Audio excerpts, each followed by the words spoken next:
नमस्कार, मैं Kishore Kumar Gurjar, senior teacher Sanskrit विषय, आप सभी का प्रयास के इस YouTube चैनल में एक बार फिर से हार्दिक स्वागत करता हूं। दोस्तों, लास्ट जो टॉपिक हमारा जो चल रहा था वर्ण विचार चल रहा था वो वर्ण विचार पूरा हो चुका है।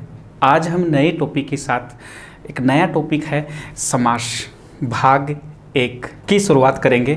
तो देखिए, ये जो टॉपिक है अब तक जितनी भी रीट भर्ती या आर्टेट हुई है उन सभी भर्तियों में इस टॉपिक से प्रश्न पूछे गए हैं। सबसे सरल टॉपिक है, लंबा है लेकिन काफ़ी अच्छा टॉपिक है। प्रश्न गलत न होने की संभावना बहुत कम रहती है। तो शुरुआत करते हैं। हमारा जो पहला अगला जो टॉपिक है वो है समास। तो देखिए, समास शब्द बना कैसे है, समास शब्द में कौन सा उपसर्ग है, कौन सी धातु है, कौन सा प्रत्यय है। तो देखिए, जो समास शब्द है इस शब्द की व्युत्पत्ति के बारे में हम देखते हैं। तो समास जो शब्द है वो समतोपसर्ग है और इसमें अस धातु है और इसमें जो प्रत्यय जुड़ा हुआ है वो घय प्रत्यय के योग से बना है। कि समुपसर्ग अस धातु और घय प्रत्यय के योग से क्या बना है, समास शब्द बना है।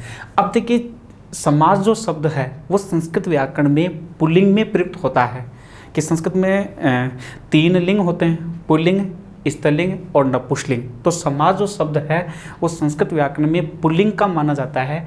और पुल्लिंग का क्यों माना जाता है कि जिस धातु के साथ घय प्रत्यय जोड़ा जाता है उससे बनने वाला जो शब्द होगा वो हमेशा पुल्लिंग में ही प्रयुक्त होगा। तो देखिए, समुपसर्ग अस धातु और घय प्रत्यय। तो जिस धातु के साथ घय प्रत्यय जुड़ता है, तो यदि धातु का अंतिम वर्ण कोई व्यंजन वर्ण आ रहा है तो धातु के ठीक जो उपदा में जो स्वर ए स्वर होता है उसका हमेशा आ होगा। कहने का तात्पर्य कि यदि घय प्रत्यय जोड़ते हैं अस धातु में तो धातु के उपदा में जो ए है उस ए के स्थान पर क्या हो जाता है, आ हो जाता है। और यहाँ पर क्या पद प्राप्त होगा, आस। और घय प्रत्यय में शेष क्या रहता है, ए शेष रहता है। और इधर जो उपसर्ग है वो कौन सा है, सम उपसर्ग है। तो देखिए, सम उपसर्ग आस शब्द और घय प्रत्यय। ये जो आस है, इस आस का अर्थ होता है बैठना और सम उपसर्ग का अर्थ होता है निकट या पास। तो अब देखिए, सम उपसर्ग अस धातु और घय प्रत्यय के योग से सम उपसर्ग आस धातु और ए। अब देखिए, यहाँ पर मैम में आ जाएगा और सैम में आ जाएगा।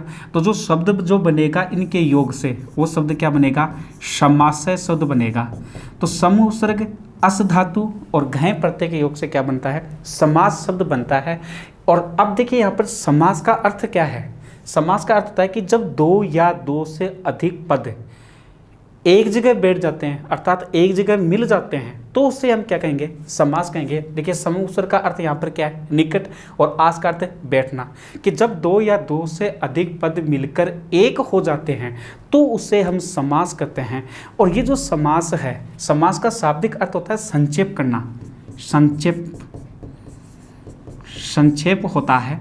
तो इस प्रकार से समास शब्द में कौन सा तो उपसर्ग है, कौन सा प्रत्यय है, तो सम तो उपसर्ग है और घय प्रत्यय है। अब देखिए, समास की जो परिभाषा है, इस परिभाषा के बारे में हम चर्चा करते हैं। तो संस्कृत व्याकरण में अलग अलग व्याकरण ग्रंथों में समास की जो परिभाषा है वो हमें अलग अलग रूप में प्राप्त होती है। तो देखिए, संस्कृत व्याकरण की जो प्रमाणित जो यहाँ पर समास की जो परिभाषा हमें क्या प्राप्त हो रही है, सम सनम समास है, ये परिभाषा प्राप्त होती है। सम सनम समास है। देखिए, परिभाषा इसकी और भी प्राप्त समास की जो परिभाषा है और भी प्राप्त होती है। अलग अलग व्याकरण ग्रंथों में अलग अलग परिभाषा प्राप्त होती है। जैसे परस्पर अन्वितानाम पदानाम समास है, कि परस्पर अन्वितानाम पदानाम समास है, कि पदों के परस्पर मिलने को ही समास कहते हैं। या फिर देखिए, अनेक पदानाम एक पदी भवी समास है, कि अनेक पद जब मिलकर एक पद हो जाते हैं तो उसे हम क्या कहेंगे, समास कहते हैं। लेकिन जो प्रमाणित जो परिभाषा है में क्या प्राप्त होती है, सम सनम समास है। ये परिभाषा क्या करी है कि संक्षेप को, समास है ये परिभाषा क्या है कि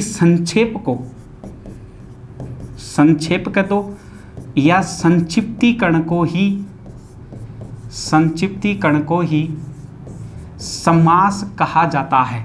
संक्षेप कर दो या संक्षिप्तीकरण करना ही क्या कहलाता है, समास कहलाता है। अब समास किसे कहेंगे, तो देखिए हिंदी में परिभाषा एक प्राप्त होती है कि जब दो या दो से अधिक पदों जब दो या दो से अधिक पदों के मिलने से उसे हम क्या कहेंगे, समास। जब दो या दो से अधिक पद मिलकर एक हो जाते हैं तो उसे हम क्या कहेंगे, समास कहेंगे। तो समास दो या दो से अधिक पद कैसे, ये देखना, जैसे कृष्ण च असौ सर्पः, कृष्ण च असौ सर्पः। अब देखिए इसमें पद देखिए कितने हैं, 1 2 3 4, और इनसे जो बनने वाला जो शब्द है वो क्या बनेगा, कृष्ण सर्पः। अब देखिए यहाँ पर देखिए समास की जो परिभाषा क्या करी है कि जब दो या दो से अधिक पद मिलकर एक हो जाते हैं तो उसे हम क्या कहेंगे, समास कहेंगे। अब देखिए इस उदाहरण के तौर पर हमने देखा कि कृष्ण च असौ सर्पः, तो इसमें पद कितने हो गए, 4 पद हो गए, 2 से ज़्यादा हो रहे हैं। जैसे एक और देखना, मक्षिकाणाम अभावः, और उसको हम क्या कहेंगे, निर्मक्षिकम कहेंगे।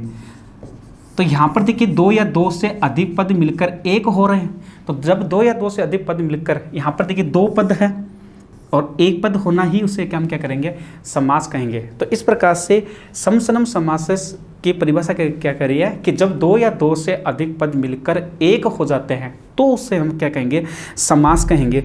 अब देखिए जो समास है, ये तो समास समस्त पद है, और ये क्या है, समास विग्रह है। ये तो समास विग्रह दिया गया है और ये क्या है, समस्त पद है। देखिए थोड़ा सा और उदाहरण देखते हैं।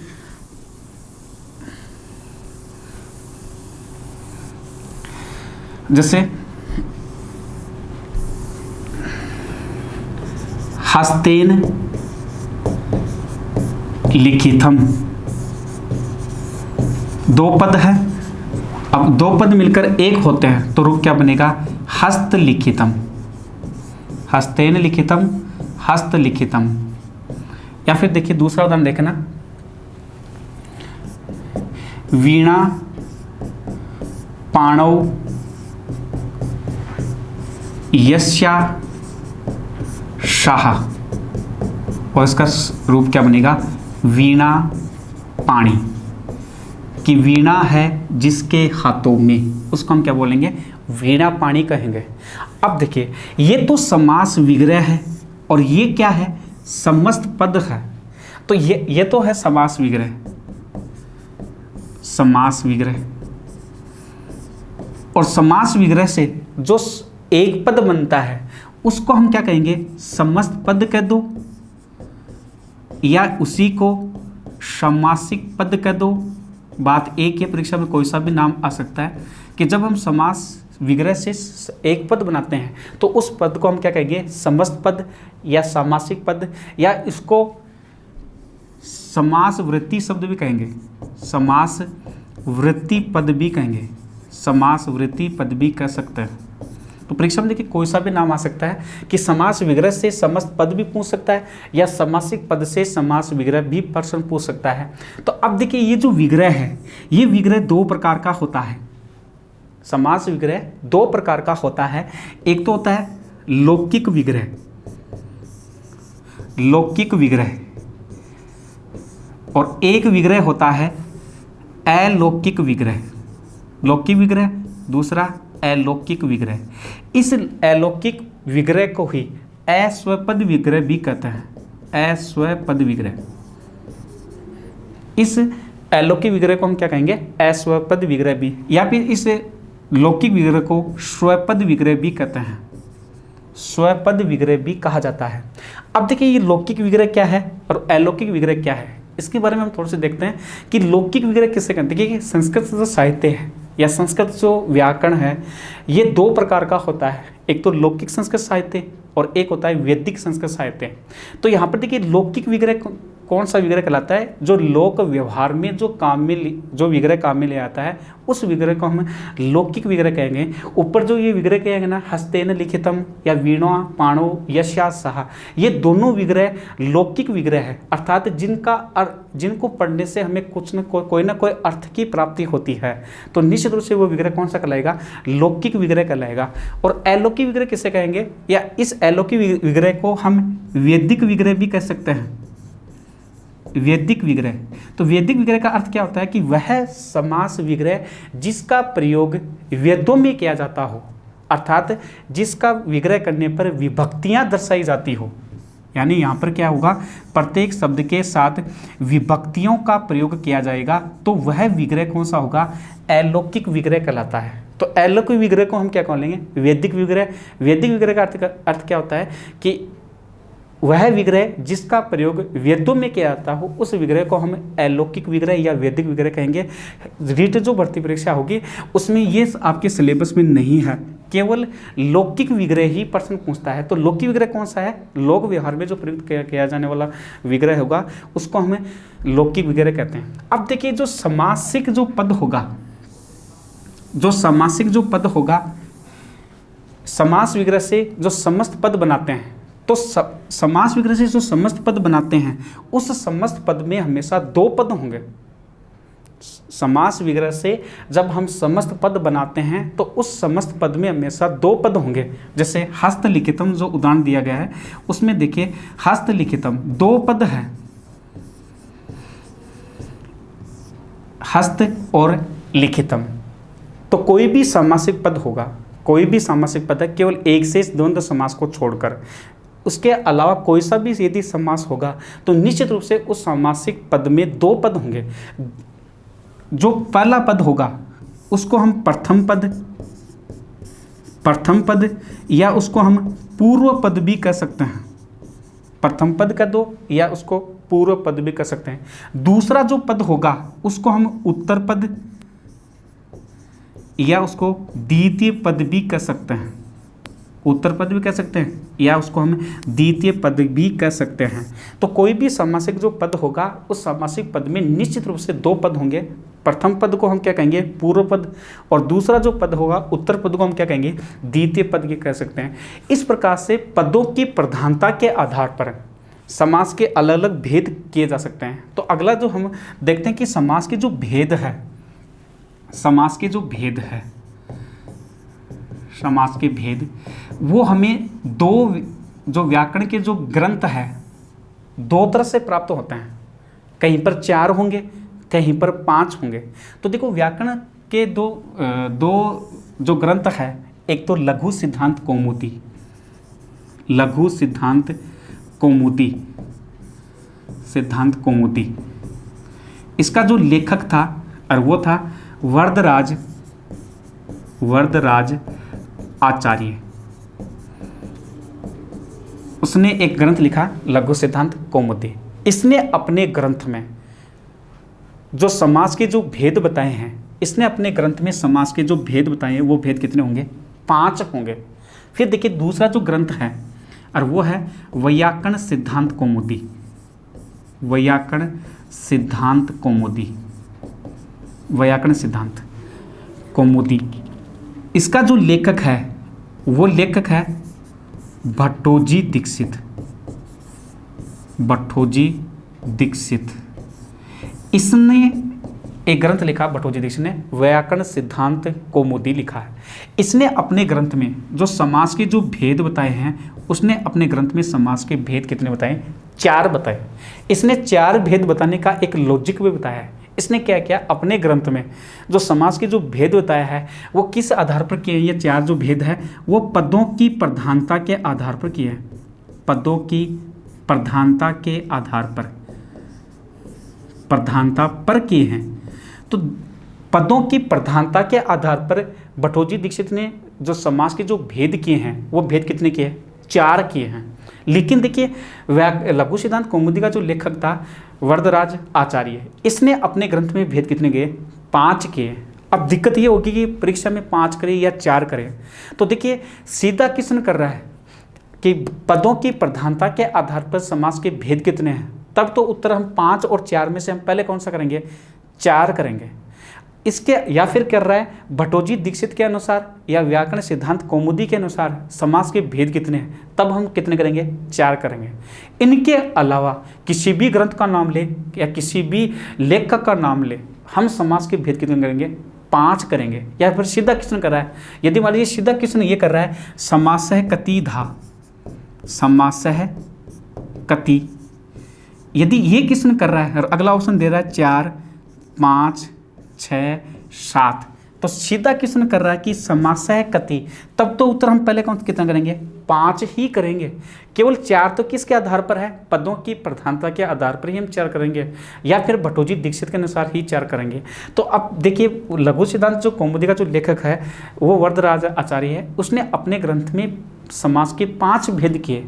तो उसने 5 भेद कौन कौन से बताए, उसने पहला जो भेद बताया उसने अव्ययभाव समास बताया, दूसरा तत्पुरुष समास, तीसरा द्वंद्व समास, चौथा बहुव्रीहि समास और 5वां केवल समास। ये 5 भेद बताए हैं। लेकिन देखिए भट्टोजी दीक्षित ने केवल जो समास है इसमें, भट्टोजी दीक्षित ने कहा कि जो ये जो समास है केवल समास, इस समास में कोई सा भी पद प्रधान नहीं होता है, इसमें पद प्रधान नहीं होता है।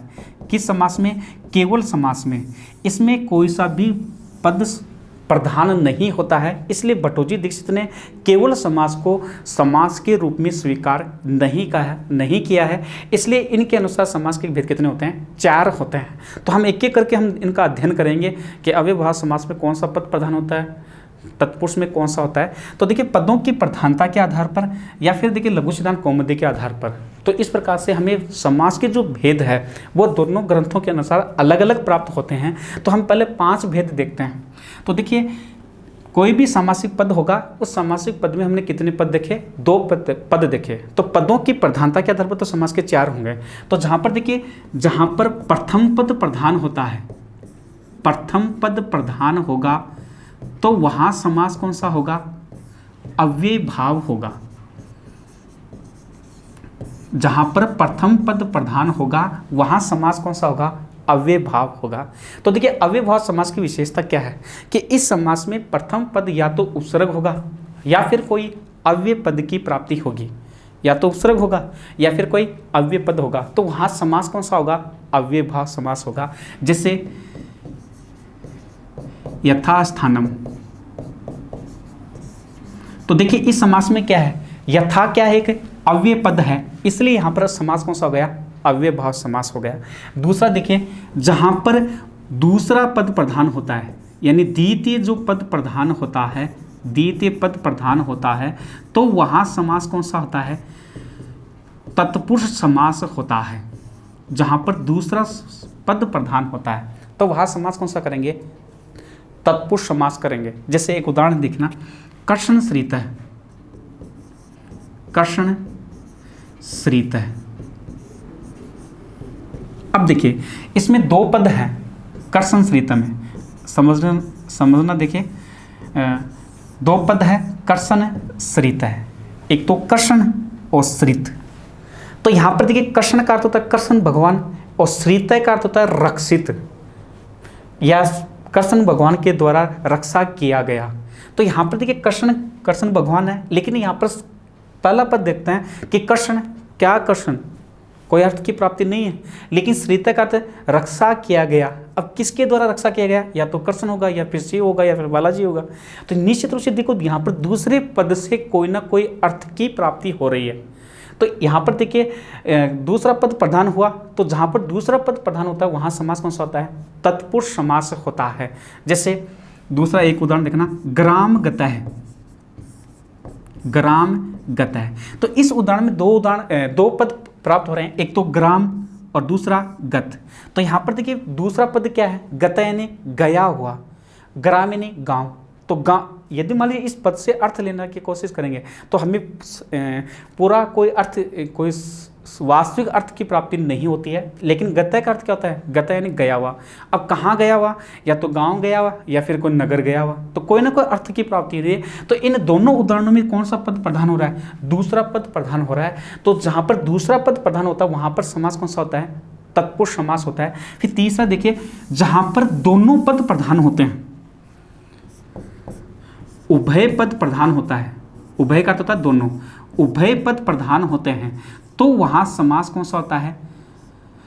द्वंद्व समास होता है, जहां पर दोनों पद प्रधान होते हैं। देखिए द्वय समास के नाम से पता चल रहा है कि समास में होता क्या है, द्वय यानी दोनों, दोनों क्या कि जहां पर प्रथम पद और द्वितीय पद दोनों प्रधान होते हैं, तो वहां समास कौन सा होता है? द्वंद्व समास होता है। जैसे माता पितरों, माता पितरों, माता पितरों। तो यहां पर देखिए अपनी जगह माता भी प्रधान है और अपनी जगह पिता भी प्रधान है। ये नहीं कर सकते कि यहाँ पर माता प्रधान है या फिर यहाँ पर पिता प्रधान है। तो इस तरह से जहाँ पर दोनों पद प्रधान होते हैं वहाँ समास कौन सा होता है? द्वंद्व समास होता है। फिर तीसरा देखिए, अन्य पद प्रधान, अन्य पद प्रधान, तो वहाँ समास कौन सा होता है? बहुवीरी समास होता है, बहुवीरी समास होता है कि जहाँ पर न तो प्रथम पद प्रधान होता है, न ही द्वितीय पद प्रधान होता है और न ही उभय पद प्रधान होते हैं, अपितु किसी अन्य पद की प्रधानता होती है, वहाँ समास कौन सा होता है? बहुवीरी समास होता है। जैसे सुल्लम पाणौ यस्य शह, उसको हम क्या कहेंगे? शूल पाणी, सुल्लम पाणौ यस्य सह, उसको हम क्या कहेंगे? शूल पाणी कहेंगे। तो यहाँ पर शूल का अर्थ त्रिशूल है कि ऐसा व्यक्ति जिसके हाथों में त्रिशूल है। तो तीसरा अर्थ क्या आ रहा है? भगवान शिव आ रहा है, शंकर आ रहा है। तो यहाँ पर देखिए शूल पाणी किसको हम क्या कहते हैं? भगवान शिव को कहते हैं। तो जहाँ पर न तो यहाँ पर देखिए कोई सा भी पद प्रधान नहीं है, शूल भी शूल पाणी, तो पाणी यानी हाथ, शूल यानी त्रिशूल, तो यहाँ पर कोई सा भी अर्थ प्रधान नहीं, अपितु एक नया ही तीसरा जो पद है वो कौन सा है? यानी तीसरा अर्थ की प्राप्ति हो रही है, तो वहाँ पर अर्थ कौन सा आ रहा है? शिव आ रहा है। तो जहाँ पर न तो प्रथम पद प्रधान होता है न ही द्वितीय पद प्रधान होता है, अपितु किसी अन्य पद की प्रधानता होती है, तो वहाँ समास कौन सा होता है? बहुवीरी समास होता है। तो इस प्रकार से पदों की प्रधानता के आधार पर जो समास के जो भेद होते हैं, वहाँ पर समास के जो भेद होंगे वो भेद कितने प्राप्त होते हैं? 4 भेद प्राप्त होते हैं। तो इस प्रकार से ये जो 4 जो भेद है, ये भेद किसने कहे? व्याकरण सिद्धांत कौमुदी का जो लेखक है भट्टोजी दीक्षित, अपने ग्रंथ में ये 4 भेद बताएं। उसने कहा कि जो यहाँ पर पद होंगे, पदों के मध्य ही समास होता है, बिना किसी पदों के मध्य समास होता ही नहीं। तो इसने क्या कहा कि इस तरह से पदों की प्रधानता के आधार पर समास के जो भेद होंगे वो 4 होंगे।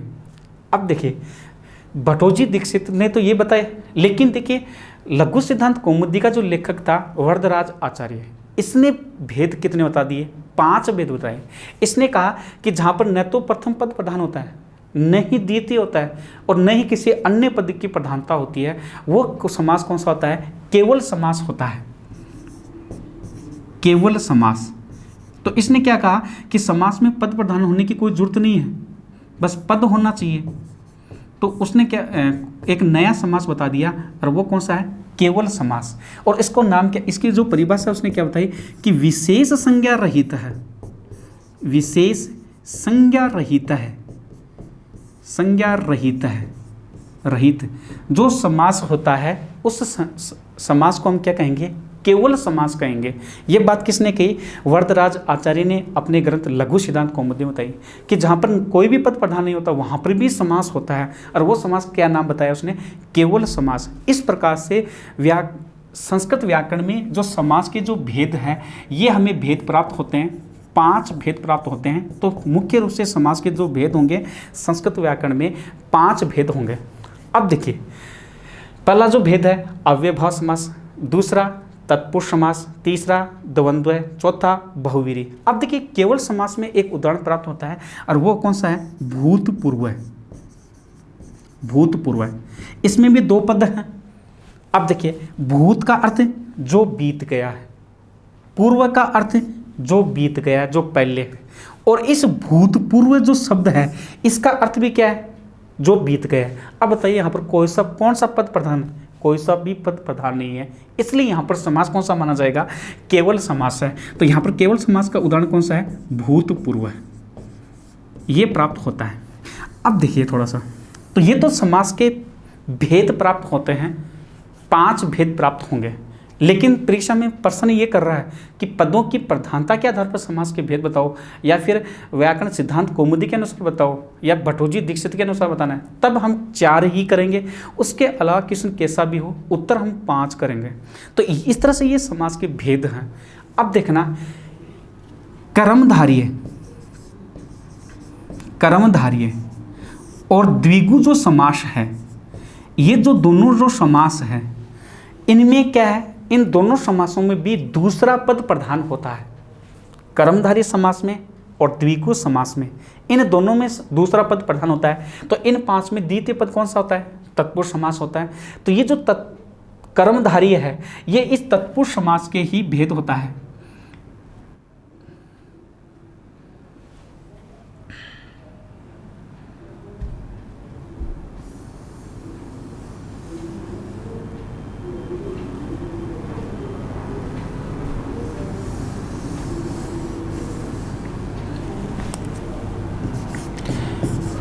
ये जो कर्मधारय जो समास है वो तत्पुरुष समास का ही भेद होता है। क्यों? क्योंकि कर्मधारय समास में भी कौन सा पद प्रधान होता है? इस समास में भी द्वितीय पद प्रधान होता है, दूसरा पद प्रधान होता है। अब देखिए, ये जो द्विगु समास है इसमें भी दूसरा पद प्रधान होता है, लेकिन ये जो द्विगु समास है ये कर्मधारय का उपभेद होता है। कर्मधारय का जो भेद है वो समास कौन सा है? द्विगु समास है। और परीक्षा में यदि प्रश्न पूछ ले कि द्विगु समास किस समास का उपभेद माना जाता है, तो द्विगु समास कर्मधारय का समास माना जाता है, उपभेद माना जाता है। और कर्मधारय किसका माना जाता है? तत्पुरुष समास का भेद माना जाता है। क्योंकि हम जब तत्पुरुष समास पढ़ेंगे तो तत्पुरुष समास के 2 भेद प्राप्त होते हैं, एक तो व्यधिकरण और एक समानाधिकरण। इस कर्मधारय समास को ही समानाधिकरण तत्पुरुष समास भी कहते हैं, समानाधिकरण तत्पुरुष समास भी कहते हैं। तो समानाधिकरण तत्पुरुष समास बोल दो या कर्मधारय तत्पुरुष समास कर दो, इनमें कौन सा पद प्रधान होता है? द्वितीय पद। इसलिए इस समास को तत्पुरुष समास का उपभेद माना जाता है। लेकिन देखो, द्विगु जो समास है, इस द्विगु समास में भी दूसरा पद प्रधान होता है, लेकिन ये द्विगु समास किस समास का भेद माना जाता है? कर्मधारय समास का भेद माना जाता है। तो अब द्विगु समास को कर्मधारय समास का भेद क्यों कहते हैं, ये सुनना। द्विगु समास को कर्मधारय समास का भेद क्यों कहते हैं? क्योंकि देखो, कर्मधारय समास में हम 2 कंडीशन प्राप्त होगी, हमें इस कर्मधारय में 2 स्थिति प्राप्त होगी। एक तो कौन सी है? विशेषण,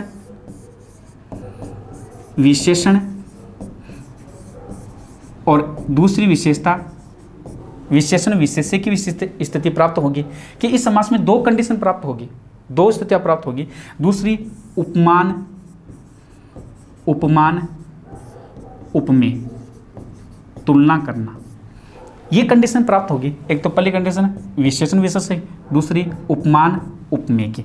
अब सुनिएगा, अब देखिए बात रही द्विगु समास की, कि द्विगु समास को हम कर्मधारय समास का भेद क्यों कहते हैं? तो देखिए, विशेषण और विशेष्य, जैसे महापुरुष है, तो एक उदाहरण में देखिए महापुरुष है, ये उदाहरण क्या कर रहा है कि पुरुष की क्या विशेषता है कि वह कैसा है? महान है, बड़ा है।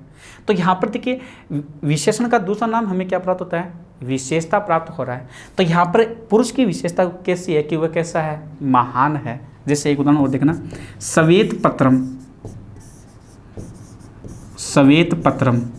पत्र कैसा है? सफेद है। तो जहाँ पर विशेषण और विशेष्य का भाव हो रहा है, वहाँ समास कौन सा कर रहे हैं? कर्मधारय समास कर रहे हैं। अब देखिए, लेकिन देखिए द्विगु समास में क्या है? पहला पद संख्यावाची हो रहा है। जैसे एक उदाहरण देखिए, चतुष्पथम, पथम यानी रास्ता, और चतुष यानी 4 रास्तों का समूह, उसको हम क्या कहेंगे? चतुष्पथम कहेंगे या नहीं कहेंगे? तो यहाँ पर देखिए चतुष्पथम, तो रास्ते की विशेषता कैसी है कि वह कितना है? 4 है। तो ये विशेषण और विशेष्य का भाव आया कि नहीं है? आ रहा कि नहीं आ रहा? चतुष्पथम है, तो यहाँ पर देखिए इस चतुष्पथम उदाहरण में विशेषण और विशेष्य का भाव आ रहा है, इसलिए यहाँ पर कर्मधारय समास को हम क्या बोलते हैं, द्विगु समास का ही भेद मानते हैं। और कर्मधारय समास किस समास का भेद है, तत्पुरुष समास का भेद है। इस प्रकार से हमें समास के भेद प्राप्त हो रहे हैं। तो हम अलग अलग समास के एक एक भेद है उसकी हम पूरी विस्तृत यहाँ पर चर्चा करेंगे। तो अब देखिए परीक्षा में क्या है कि सामासिक पद देगा और समास का नाम पूछता है, क्योंकि आपके जो सिलेबस में रीट का जो सिलेबस है उसमें साफ साफ दे रखा है कि एक गद्यांश आएगा और उस गद्यांश पर आधारित प्रश्न पूछेगा। जो व्याकरण के जितने भी प्रश्न होंगे उस गद्यांश पर आधारित रहेंगे। तो अब देखिए गद्यांश में समास विग्रह नहीं आता है, कभी भी सामासिक पद आते हैं। इसलिए अब तक जितनी भी रीट भर्ती हुई है या आरटेट हुई है उसमें सीधे प्रश्न दे रखा है कि कोई शब्द दिया और उस शब्द में पूछा कि उसमें कौन सा समास है।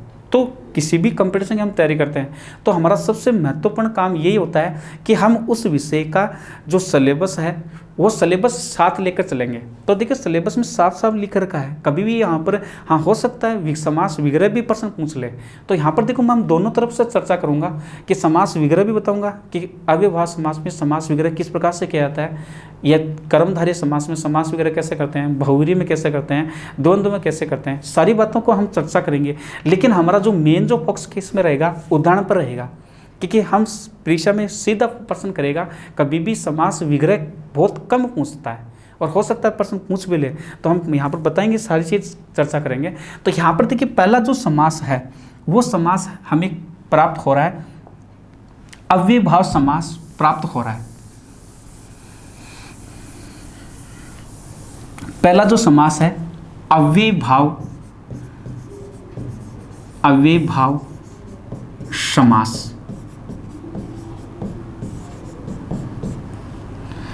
पहला समास अव्ययभाव समास। अब देखिए इसकी संस्कृत व्याकरण में देखिए परिभाषा याद करनी पड़ेगी भाई, परिभाषा से प्रश्न पूछता है। तो देखिए इसकी परिभाषा क्या प्राप्त होती है, परिभाषा की इसकी चर्चा की जाए तो इसकी परिभाषा जो व्याकरण ग्रंथ में हमें प्राप्त होती है और वो प्राप्त होती है प्रायण पूर्व पदार्थ प्रधानो अव्ययभाव है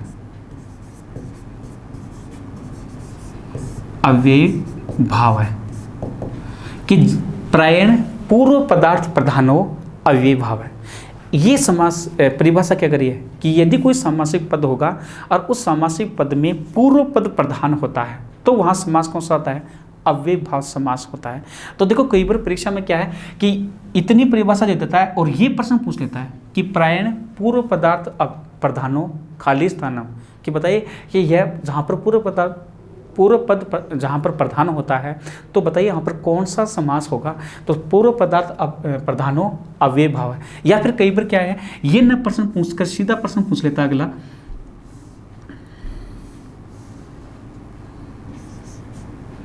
ये प्रश्न पूछ लेता है प्रायण खालिस्तान प्रधानो अव्ययभाव है।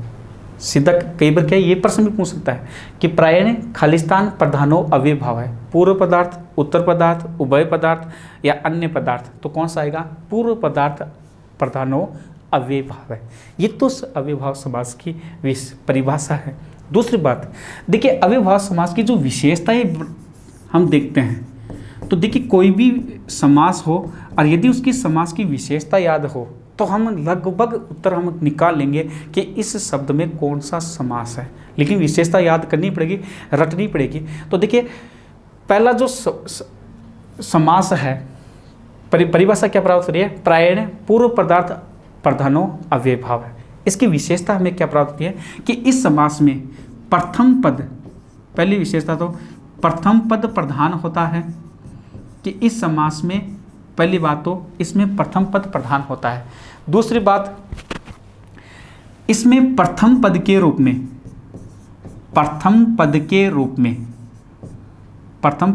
में इसमें या तो कोई उपसर्ग होगा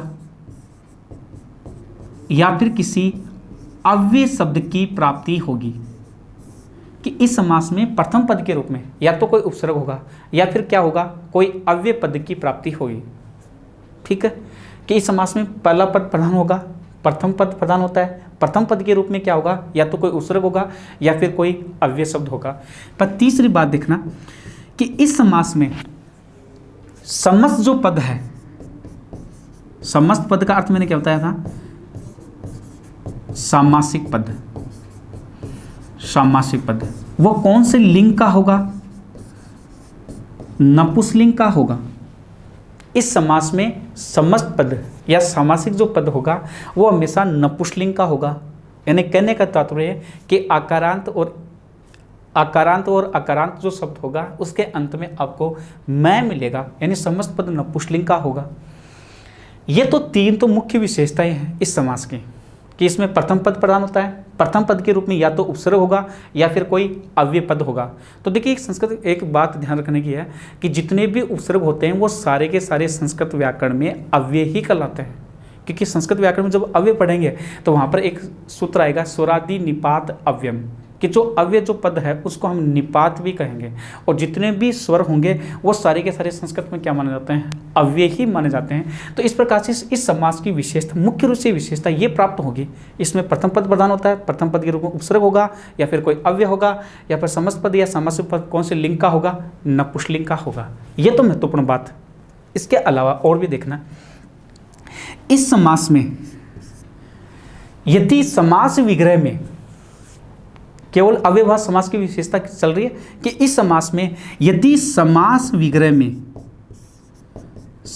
विग्रह में आकारांत पद प्राप्त होता हो, आकारांत पद होगा, तो उस आकारांत पद को किस में बदल देंगे हम, अकारांत में बदल देंगे।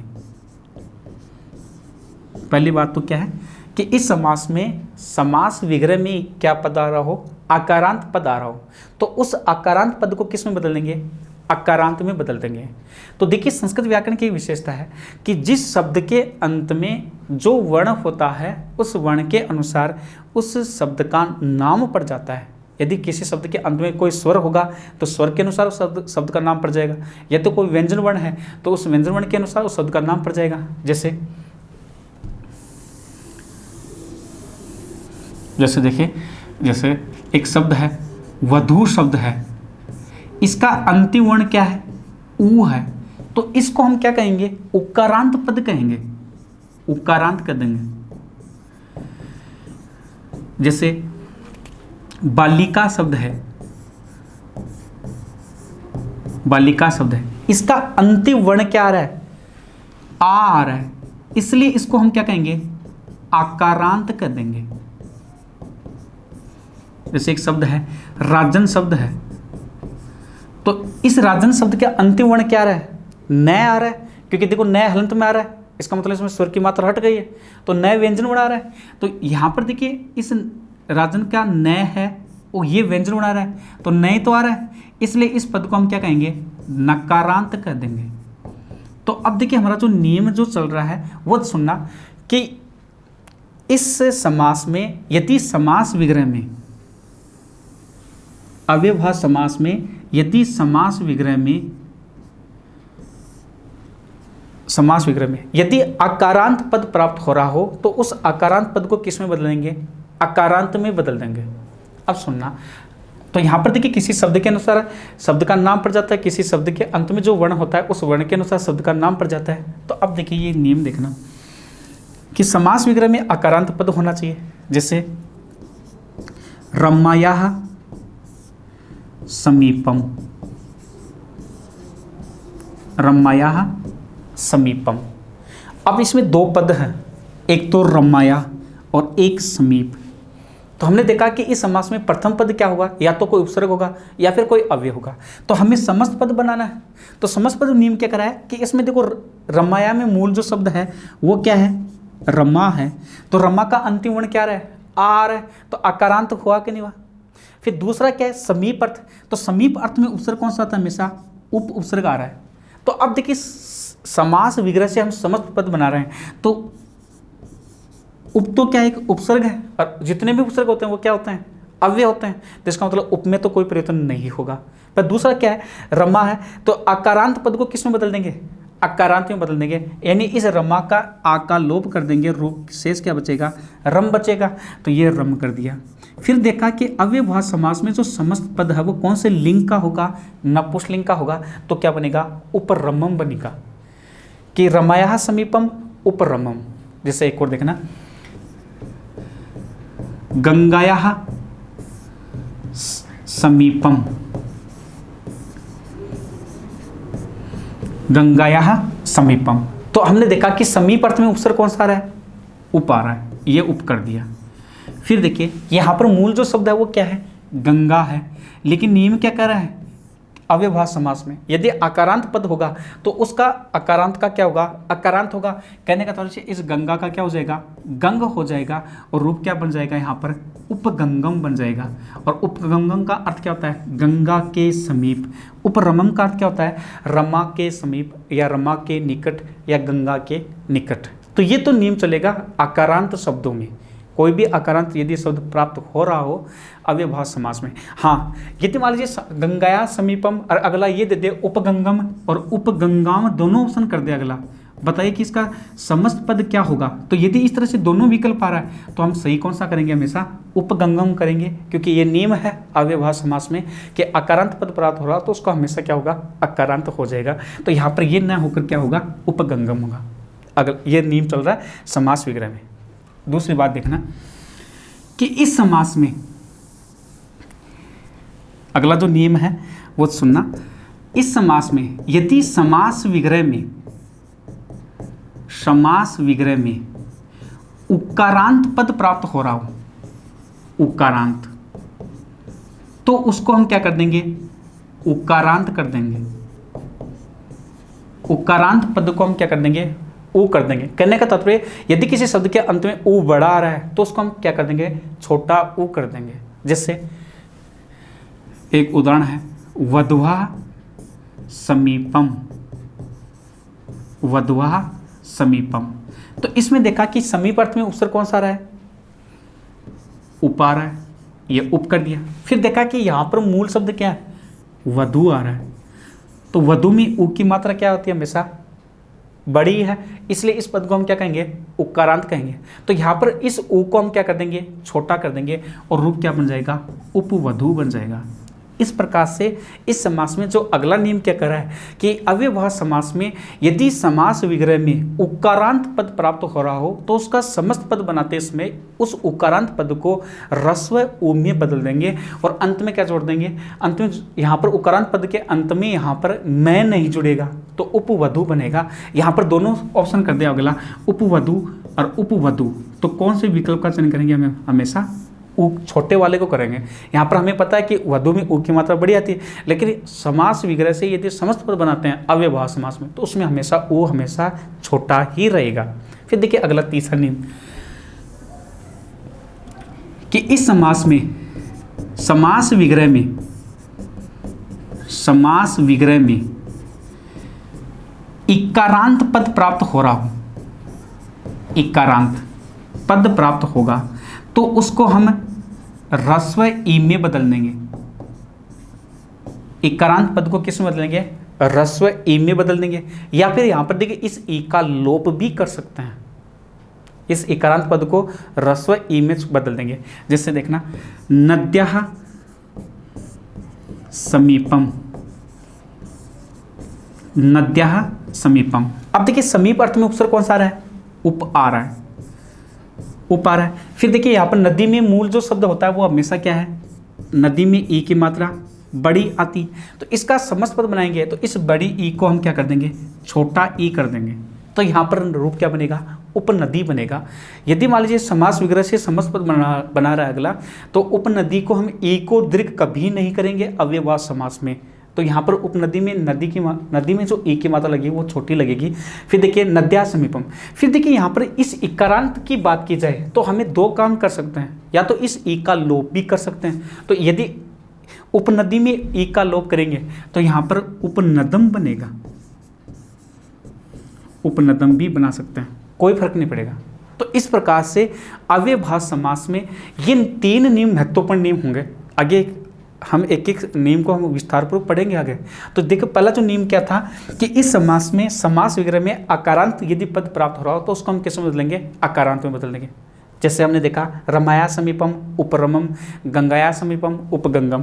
फिर दूसरा देखा कि इस समास में दूसरा जो नियम देखा, हमने देखा कि इस समास में, समास विग्रह में यदि उकारांत पद प्राप्त हो रहा हो तो उसका समस्त पद बनाते समय हमेशा बड़ी ऊ को छोटे ऊ में बदल देंगे। जैसे वधुआ समीपम उपवधु, यानी वधु की मात्रा यहाँ पर, वधु में ऊ की मात्रा बड़ी आती है, लेकिन यहाँ पर हमने छोटी की, यहाँ पर ये बड़ा, उपवधु वाला बड़ा ऊ वाला हमेशा गलत माना जाएगा, छोटा ऊ वाला सही माना जाएगा। फिर तीसरा देखा, यदि समास विग्रह में इकारांत पद प्राप्त हो रहा हो तो उसका समस्त पद बनाते समय इकारांत पद को ह्रस्व ई में बदल देंगे या फिर ई का लोप कर देंगे, दोनों सही होंगे। तो यहाँ पर देखिए उपनदी भी सही है और उपनदम भी सही है, दोनों सही होंगे। तो इस प्रकार से अव्ययभाव समास के ये मुख्य नियम याद ही करने पड़ेंगे। फिर देखिए अव्ययभाव समास का प्रयोग 16 अर्थों में होता है। अव्ययभाव समास का प्रयोग 16 अर्थों में होता है। तो रिट भर्ती परीक्षा में लगभग 90% या 99% चांस बनता है कि लगभग परीक्षा में प्रश्न पूछता है तो अव्ययभाव समास में पूछता है। तो इसके देखो 16 अर्थ होते हैं, अव्यम, विभक्ति, समीप, समृद्धि, व्यवृदा, यथा भावा, तय, या, संप्रति, शब्द प्रादुर्भाव पश्चात, योग पद्य, संपत्ति, सकलांत, वचनेषु, ये 16 अर्थ होते हैं। तो इन 16 अर्थों में अलग अलग उपसर्ग का भी प्रयोग होता है और अलग अलग अव्यय शब्दों का भी प्रयोग होता है। देखिए ये जो 16 अर्थ है, ये चलेंगे 16 अर्थ कि अव्ययभाव समास का प्रयोग 16 अर्थों में होता है। ये 16 अर्थ क्या है, यहाँ पर देखिए अर्थ है, तो पहला जो अर्थ होगा वो अर्थ होगा विभक्ति अर्थ में। तो विभक्ति अर्थ में उपसर्ग कौन सा आता है, अव्यय जो होगा वो कौन सा होगा, अधि अव्यय का प्रयोग होगा। फिर दूसरा देखा कि समीप अर्थ, तो समीप अर्थ में कौन सा आता है, हमेशा उप आता है। फिर समृद्धि अर्थ में सु, फिर वेरिधि अर्थ में दुर, अभाव अर्थ में निर, अत्य अर्थ में अति।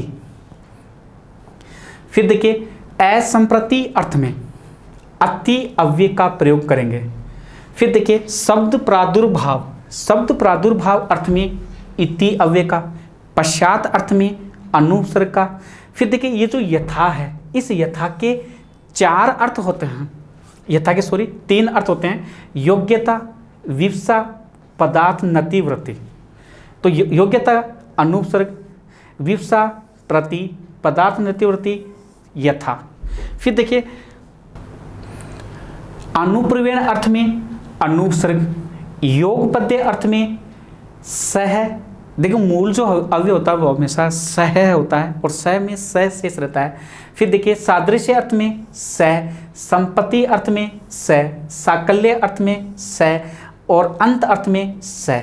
इन 16 अर्थों में लगभग महत्वपूर्ण होता है ये यथा वाला प्रश्न पूछता है, पदार्थ, नति, वृत्ति। यथा के कौन से उदाहरण, जैसे यथाशक्ति, यथाशक्ति, यथारुचि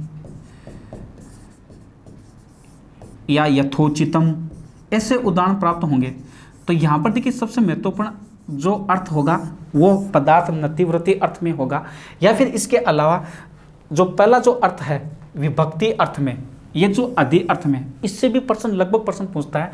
और वो इसी में यहाँ पर उदाहरण कौन से प्राप्त होते हैं, जैसे अधि हरि, अधि बालकम, अधि कृष्णम, इस तरह से उदाहरण जहाँ प्राप्त होते हैं तो वहाँ समास कौन सा होता है, अव्ययभाव समास होता है। तो यहाँ पर देखिए महत्वपूर्ण जो ये 2 अर्थ होते हैं लगभग, और तो देखो इस समास में लगभग हमें पता चल जाता है कि यदि किसी समास में प्रथम पद उपसर्ग होगा या फिर कोई अव्यय आएगा तो निश्चित रूप से वहाँ समास कौन सा आएगा, अव्ययभाव समास होगा। और समस्त पद कौन से लिंग का होगा, नपुंसकलिंग का होगा। इस प्रकार से अव्ययभाव समास के ये 16 अर्थ प्राप्त होते हैं। इन 16 अर्थों की हम एक एक करके अगली जो क्लास है उसकी विस्तृत रूप से हम पढ़ेंगे। धन्यवाद।